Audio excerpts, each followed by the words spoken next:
बिस्मिल्लाहिर्रहमानिर्रहीम। अस्सलाम वालेकुम नाज़रीन कराम, मैं हूं मखदूम शहाबुद्दीन और आप देख रहे हैं मेरा फेसबुक और यूट्यूब चैनल। उम्मीद करता हूं आप सब लोग बखैर वाफियत होंगे और जहां भी होंगे अपने अहले खाना समेत खुश भी होंगे और महफूज भी। नाज़रीन कराम, आज बरोज़ जुम्मतुल मुबारक कुछ अहम तरीन डेवलपमेंट्स हैं। एक जानिब तो आज का दिन बड़ा अहम होने जा रहा है, तो वहीं दूसरी जानिब खान साहब के लिए साइफर का केस, और इस केस के हवाले से आपको पता है कि कल इस केस का जो ओपन ट्रायल है वो ख़त्म हो गया। अब ये इन कैमरा समात होगी, लेकिन अब ख़तरे की घंटी बज चुकी है और हुक्म जो है वो इंतहाई ख़तरनाक है कि सोशल मीडिया, प्रिंट मीडिया और इलेक्ट्रॉनिक मीडिया ने पर जिसने भी साइफर केस को कवर किया और इमरान खान के ट्रायल को बताया और इमरान खान के ट्रायल की खबर दी, उसके ऊपर भी ऑफिशियल सीक्रेट एक्ट लग जाएगा। तो ये बड़ी खतरनाक डेवलपमेंट है। लेकिन इस सब के बावजूद सुबह सवेरे सुप्रीम कोर्ट से एक बहुत बड़ी खबर है, बड़ी डेवलपमेंट है। और क्या इमरान खान की जमानत की नई उम्मीद जाग उठी है?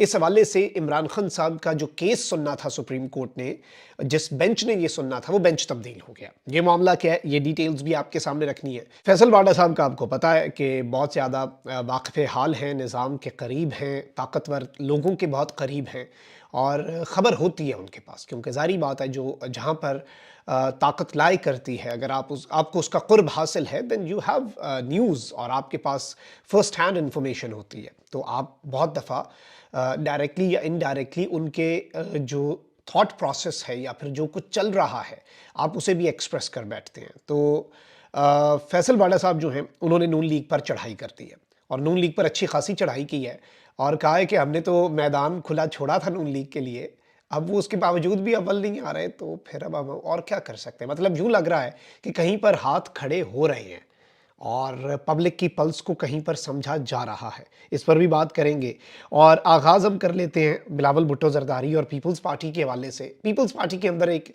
इख्तलाफात की जो जंग है, वो इस वक्त बहुत ज़्यादा सर उठा चुकी है। आसिफ अली ज़रदारी साहब जो हैं, वो यूँ लग रहा है कि इस वक्त बिलावल को भी डबल क्रॉस करना चाहते हैं और बहुत से मकामात के ऊपर आसिफ अली ज़रदारी जो हैं वो ऐसी स्टेटमेंट्स दे चुके हैं। बिलावल कहते हैं कि बुज़ुर्गों को अब रिटायर हो जाना चाहिए, घर बैठना चाहिए।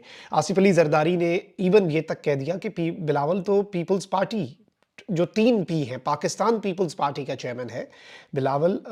पाकिस्तान पीपल्स पार्टी पार्लियामेंटेरियंस का सरबराह मैं ही हूँ, तो बिलावल को भी टिकट मैंने ही देनी है। अब इसने एक मरतबा आप कह सकते हैं कि सब कुछ हिला के रख दिया। इससे पहले भी बिलावल की जो पॉलिसी थी, उसके साथ पार्टी की जो सीईसी है, सेंट्रल एग्जीक्यूटिव कमेटी, क्योंकि पीपल्स पार्टी एटलीस्ट ढोंग ज़रूर है, क्योंकि ज़ाहिर बात है ख़ानदानी सियासत है, जमहूरियत तो नहीं है पीपल्स पार्टी के अंदर भी, लेकिन वो एक ढोंग की हद तक ही सही चले। लेकिन वो कहते हैं कि हमारे सारे फैसले सीईसी करती है, सेंट्रल एग्जीक्यूटिव कमेटी करती है। तो इस सब के अंदर जरदारी साहब से अभी एक रिसेंटली सवाल हुआ और जरदारी साहब से पूछा गया कि वज़ीर आज़म के उम्मीदवार कौन होंगे, क्योंकि वो हमेशा कहते हैं कि बिलावल वज़ीर आज़म का उम्मीदवार होगा, बिलावल इस मुल्क का अगला वज़ीर आज़म होगा, बिलावल जो है वो पाकिस्तान की तारीख का कम उम्र तरीन वज़ीर ख़ारजा था, तो अब कम उम्र तरीन वज़ीर आज़म भी होगा। तो ये सारी बातें जरदारी साहब करते रहे हैं। लेकिन अब इस सब के अंदर जरदारी साहब से जब पूछा गया कि मोहतरम जनाब इज़्ज़त माब जरदारी साहब, वज़ीर आज़म का उम्मीदवार कौन होगा, तो उन्होंने एक बड़ी डबल मीनिंग सी बात की और ये बड़ी मानी खेज़ बात है कि जरदारी साहब ने कह दिया कि वज़ीर आज़म का उम्मीदवार बिलावल भी हो सकता है, वज़ीर आज़म का उम्मीदवार पीपल्स पार्टी की तरफ से मैं भी हो सकता हूँ। अब ये एक तो ऑप्शन इसमें ये है, एक थ्योरी ये है कि ये बेसिकली आले शरीफ से सीख चुके हैं, एक गुड कॉप बैड कॉप, एक ताकतवर हलकों का गला पकड़े, एक ताकतवर हलकों का के पैर पकड़े, एक पॉलिश को अपने हाथ से कभी भी ना छोड़े और दूसरा अवाम की आंखों में धूल झोंकने के लिए मज़ामती बयानियाँ अपना ले। और आले शरीफ किसी हद तक इसमें कामयाब भी हो जाती है ना। हर मरतबा नवाज शरीफ साहब कंधों पे बैठ के ही आए ना, जब भी आए, और इस मरतबा तो लाडला प्लस बन चुके हैं।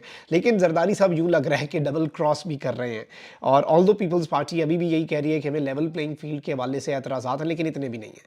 अच्छा, वहीं दूसरी जानिब एक और डेवलपमेंट भी मैं आपके सामने रखूँ। ये जो हुक्म इम्तना आया है ना कि जो रिटर्निंग अफसरान हैं वो एडमिनिस्ट्रेशन से नहीं बल्कि जुडिशरी से लिए जाएं। अब इससे एक बहाने के तौर पे यूज़ किया जा रहा है टू डिले द इलेक्शंस। और पाकिस्तान तहरीक इंसाफ किसी भी सूरत वैसे तो पाकिस्तान तहरीक इंसाफ, अगर आप ये देखें कि ब्यूरोक्रेसी से डिप्टी कमिश्नर्स ने अभी पंजाब के अंदर जो कुछ किया पिछले 2-3-4 महीने के अंदर, वो सबके सामने है, उनसे कुछ अच्छे की उम्मीद नहीं है। लेकिन अगर वही डिस्ट्रिक्ट रिटर्निंग ऑफिसर्स बन जाते हैं तो बहुत ज़्यादा चीज़ें वन साइडेड हो सकती हैं। लेकिन पीटीआई को इतना ट्रस्ट है अवाम के ऊपर कि अवाम نظام بیلٹ پیپر، بیلٹ کے ذریعے ووٹ، ظلم کا بدلہ ووٹ سے، وہ جو ایک نعرہ ہے نا، تو عمران خان صاحب کو یقین ہے اور وہ نہیں چاہتے کہ ان کی وجہ سے الیکشن 2 دن بھی ڈیلے ہو.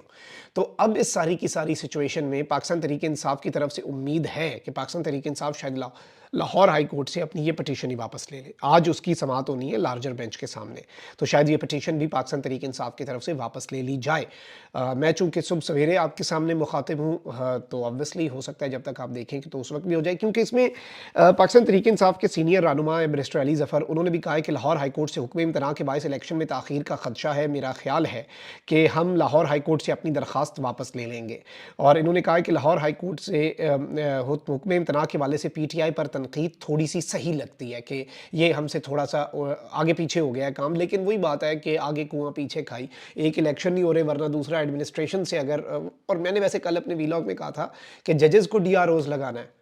اب قاضی صاحب کی عدالت نہیں دیکھی آپ نے اسلام آباد ہائی کورٹ نہیں دیکھی، تو آپ کو ججز سے بھی پھر اسی طرز پہ امید رکھ لیں. پھر آپ ہوتے ہیں، ظاہری بات ہے بیوروکریسی میں بھی ہوں گے ایسے جو ڈٹ جائیں گے اور ایسے معاملات کریں گے. اچھا بھائی، دوسری جانب خان صاحب کے لیے کافی مشکلات ہیں، خان صاحب کے لیے جو حالات ہیں وہ ٹھیک نہیں ہو رہے، اور نظام اس قدر، اور یہ ٹرائل جو سائفر کیس ہے نا، آپ دیکھیں اسلام آباد ہائی کورٹ نے سائفر کیس کا جیل ٹرائل کا عدم کیا، کہا کہ اوپن ٹرائل ہوگا. اچھا پھر انہوں نے جیل ٹرائل کی ساری ریکوائرمنٹس پوری کر کے پھر بھی جیل ٹرائل کیا. اوپن ٹرائل تھا، پہلی سماعت کے اندر 2 صحافی اندر گئے، انہوں نے خان صاحب کا بتایا کہ خان صاحب ہائی اسپرٹس میں ہیں، ہل کے رہ گیا، پورا نظام ہل کے رہ گیا. پیمرا کی طرف سے نوٹیفیکیشن آیا کہ اسے آپ نے میڈیا پہ نشر نہیں کرنا کہ خان صاحب کیا کہہ رہے ہیں اور صحافیوں کی ملاقات. اس کے بعد اگلی نام نہاد 2 اوپن ٹرائل ہوا، سماعتیں ہوئیں، ان میں صحافیوں کو 20 فیٹ دور بٹھا دیا گیا، بند کمرے کے اندر، ڈربے کے اندر بند کر دیا گیا. فیملیز کو بھی جو ملزمان ہیں، یعنی کہ عمران خان صاحب اور شاہ محمود قریشی صاحب کی فیملیز کو بھی، تاکہ وہ سن ہی نہ سکیں، بس نام نہاد جسے آپ کہتے ہیں نا کہ کارروائی ڈالنے کے لیے. اچھا اس کے بعد ایف آئی اے نے درخواست دے دی. میں نے بھی یہ آپ کے سامنے پرسوں خبر سب سے پہلے رکھی تھی، اور کل ہم نے دیکھ لیا کہ ایف آئی اے نے کہا کہ جی یہ ان کیمرہ سماعت ہونی چاہیے. تو ان کیمرہ سماعت جو ہے اس کے حوالے سے منظوری دے دی گئی، ان کیمرہ بھی ہو گئی. ٹھیک ہو گیا جی، آپ نے جس طرح سے یہ ٹرائل کرنا ہے آپ کی مرضی، آپ نہیں چاہتے کہ یہ ٹرائل عوام کے سامنے ہے، لیکن اب ایک بڑی خطرناک کام کر دیا گیا ہے. اور ایسا ٹرائل نارملی ملٹری کورٹس میں ہوتا ہے. Usually this is what happens in the military courts, but this is now happening in the special court for official secret act cases. اور جج ابو الاسناد ذوالقرنین صاحب کی عدالت میں بھی اب اسی طرز پر کچھ ہوگا. سائبر کیس کی کارروائی پرنٹ، الیکٹرانک اور سوشل میڈیا پر نشر کرنے پر مکمل پابندی عائد کر دی گئی ہے. آفیشیل سیکرٹ ایکٹ خصوصی عدالت نے بڑا حکم جاری کر دیا گیا ہے. پرنٹ، الیکٹرانک اور سوشل میڈیا پر کوئی کارروائی نشر نہیں ہوگی، یعنی سوشل میڈیا بھی، ہمارے اوپر بھی ایک پابندی لگا دی گئی ہے قانون کے مطابق. ہمیں باؤنڈ کر دیا گیا ہے ایز سٹیزنز آف پاکستان کہ ہم یہ کارروائی آپ کے سامنے نہ رکھ سکیں. پیمرا اور پی ٹی اے کو اس حوالے سے ہدایات پر پابندی کی ہدایت کی جاتی ہے. پیمرا اس لیے کہ پرنٹ اور الیکٹرانک، اور پی ٹی اے جو ہے اس کے حوالے سے آپ کو پتہ ہے کہ تاکہ سوشل میڈیا، پاکستان ٹیلی کمیونیکیشن اتھارٹی، یعنی وہ چینلز بلاک کر دیے جائیں اور وہ پھر آواز ہی لوگوں تک نہ پہنچ سکے. اگر کوئی بھی خلاف ورزی ہوئی تو اس پر آفیشیل سیکرٹ ایکٹ کے تحت کارروائی ہوگی. مطلب وہی ایکٹ جو خان صاحب پر اور شاہ محمود قریشی صاحب پر لگا ہے، اگر آپ نے اسے رپورٹ کرنے کی غلطی کی اور اس پر آپ نے بتایا کہ اس کارروائی کے اندر کیا کچھ چل رہا ہے، تو آپ کے اوپر بھی آفیشیل سیکرٹ ایکٹ لگ جائے گا. پیمرا اور پی ٹی اے کو عدالتی حکم کی کاپی فراہم کی جائے تاکہ آئندہ خلاف ورزی نہ ہو. سائفر کیس کا ٹرائل ان کیمرہ کرنے کی پروسیکیوشن کی درخواست منظور کی جاتی ہے. یہ جوڈیشل آرڈر ہے، یہ فیصلے میں لکھا گیا ہے جج ابو الاسناد ذوالقرنین صاحب کے، تاریخ میں لکھے گئے ہیں جج صاحب بھی. سابق چیئرمین پی ٹی آئی اور شاہ محمود قریشی کی فیملی مشروط موجود ہوگی اس ٹرائل میں. شرط ہوگی کہ عدالتی کارروائی کو فیملی ممبران کسی جگہ بیان نہیں کریں گے. ٹرائل کی کارروائی کے دوران پبلک موجود نہیں ہوگی، اور اس حوالے سے ان کی فیملیز کو بھی اجازت نہیں ہوگی عمران خان صاحب اور قریشی صاحب کے وہ باہر آ کے یہ معاملات کریں. اور سختیاں جو ہیں وہ ظاہری بات ہے مزید بڑھنے لگی ہیں. اور ایک اور فیصلہ جو یہ آیا ہے سائفر کیس کی کارروائی نشر کرنے پر پابندی عائد کرنے کے حوالے سے، اور اس کے اوپر پھر قانونی کارروائی، یہ آپ کے سامنے معاملہ کیا ہے اور کیا رخ اختیار کرے گا. اب ذرا آ جاتے ہیں کچھ اہم ترین ڈیولپمنٹس کے اوپر. میں آتا ہوں، فیصل واڈا صاحب نے نواز شریف صاحب کے لیے جو خطرے کی گھنٹی بجائی ہے، لیکن پہلے میں آپ کو یہ بتا دوں کہ سپریم کورٹ میں سائفر کیس میں بانی چیئرمین تحریک انصاف عمران خان کی درخواست ضمانت سماعت کے لیے مقرر کر دی گئی ہے. اور سپریم کورٹ میں سردیوں کی چھٹیوں کی وجہ سے بانی پی ٹی آئی کا سائفر کیس میں ضمانت پر سماعت کرنے والا بینچ تبدیل کر دیا گیا ہے. پہلے یہ کیس 1-2 ہفتے لٹکایا گیا، پھر سنا گیا، پھر نوٹسز جاری ہوئے، اور اب پتہ تو سب کو ہوتا ہے کہ سردی کی چھٹیاں کب ہو رہی ہیں، لیکن چلیں بینچ جو ہے وہ تبدیل کر دیا گیا. تو کیا امید رکھی جا سکتی ہے کہ عمران خان صاحب کو یہاں سے ریلیف ملے گا؟ امید کم ہے. चांसेस कम हैं। लेकिन जस्टिस सरदार तारिक मसूद की सरबराही में 3 रुकनी बेंच 22 दिसंबर को इस पर समाअत करेगा। जस्टिस मंसूर अली शाह और जस्टिस अतर मिनल्ला बेंच का हिस्सा होंगे। इससे पहले 22 नवंबर को जस्टिस सरदार तारिक मसूद, जस्टिस याहिया अफरीदी और जस्टिस आयशा मलिक पर मुश्तमिल बेंच ने समाअत की थी। शाह महमूद कुरैशी की जमानत का केस भी साथ ही मुकर्रर कर दिया गया है। बहुत से लोग कह रहे हैं कि सुप्रीम कोर्ट का ये बेंच तब्दील होना, इस पर तरह तरह की बातें हो रही हैं। वक्त बताएगा कि क्या होता है, और रिलीफ अगर मिल भी जाता है तो वो रिलीफ माने नहीं रखेगा, क्योंकि नैब के केसेस के अंदर खान साहब की ऑलरेडी गिरफ्तारी डाली जा चुकी है। तो ये चीज़ें ऑब्वियसली आपको पता है कि क्या है। अच्छा, वहीं दूसरी जानिब फैसल वाडा साहब आपको पता है कि वाकिफ़ हाल हैं, और नवाज शरीफ साहब के हवाले से मैं आपको पहले बता चुका हूँ कि नवाज शरीफ साहब इस वक्त उस सिचुएशन में है कि वो अकेले दौड़ कर भी अव्वल नहीं आ सकते। वो फिनिश लाइन तक नहीं पहुँच सकते। अगर हम इसे विजुलाइज एक रेस के तौर पर करना चाहें कि सबको आप बंद कर दें और उसके बाद आप भागे, लेकिन आप फिर भी वो 100 मीटर पूरे ना कर सकें, आपकी सांस उखड़ने लग पड़े। डिक्टेटर एक मूवी है, कॉमेडी मूवी है, और ऑब्वियसली वो उसके अंदर बहुत सी चीज़ें हैं, लेकिन काबिल एतराफ़ भी। लेकिन उसमें एक सीन है, वो डिक्टेटर को दिखाते हैं कि वो रेस लगाता है। सबसे पहले वो अपने पीछे वालों को गोली मारता है, फिर वो एम्पायर जो देख रहा होता है सीटी मारता है कि ये क्या कर रहा है, भागते हुए ही ना, वो हल्का हल्का भाग के उसे गोली मार देता है। और इसमें फिर वो फिनिश लाइन जो है वो खींच के उसके साथ लगा दी जाती है, उससे ज़्यादा चला नहीं जाता। लेकिन इसमें इंपॉर्टेंट चीज़ ये है कि एम्पायर को समझ आनी चाहिए कि एम्पायर को भी वो गोली मार देता होता है। तो लाने वाला या फिर एम्पायर जो है उसके लिए भी इसमें मैसेजेस हो सकते हैं।